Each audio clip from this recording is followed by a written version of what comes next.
Here's a brief overview of the screens.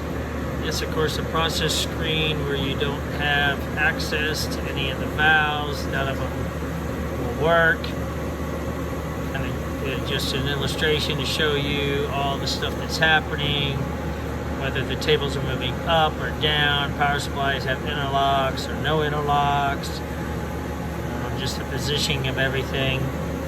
This is where you load your lot ID, the number of wafers in your cassette, what recipe you're running.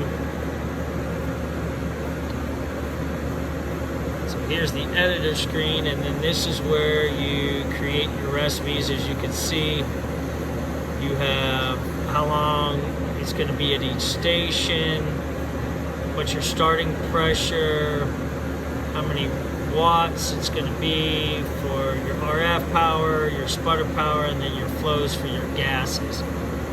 By clicking open or delete or save as is, you can change those. Next is the semi-auto screen. Semi-auto screen, once again, none of the valves are accessible.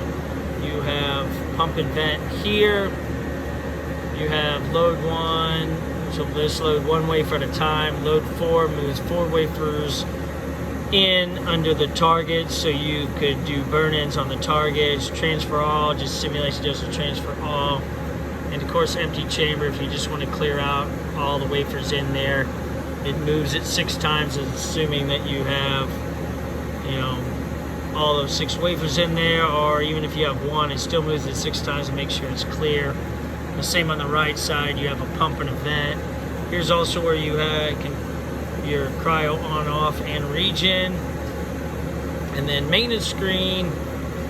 Your maintenance screen has all the buttons are active, so if you click on one, like the vent here, it'll turn on or turn off. This is where you can also home your cassette, you index it up and down.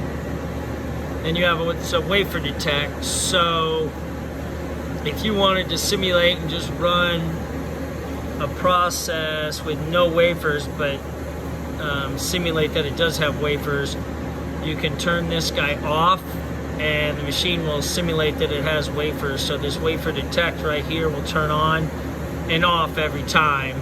And you can do that on just the left side or just the right side, or both. This is also too where you can turn on and off your turbo pumps. And the same with the cryo pump. You can turn him on or off. If you do have wafers in there, you can clear them out. As in up here where it was counting, wafer 1 was here, wafer 2 was here, kind of stuff. If you messed up, you can clear all those out. Now the setup screen, this is basically where you input your set points. You can see chamber, right and left low lock, your highs and lows. This is all your regen parameters, so when you do a regen, extended purge, rate of rise, how many cycles you want it to do. This keeps track of your hours that the cryo's been running. You can set limits with warnings and errors.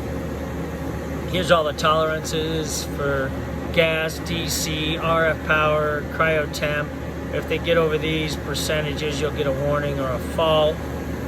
And then under the setup for user setup, whereas you input all your admin operators, you can give them names and what screens they can access. And the last screen is the data log screen, and this logs mostly all the buttons that you click. See vent valve, when I click that, wafer detect on and off. We went to the admin screen. These are all the different users if you sign in or out, all the alarms that might have happened, different events. And then here's the reports in kind of like a bar graph. And then of course up here is your log in and log out. And that's pretty much the general layout of all the software. As you can see, the entire screen there has all your information.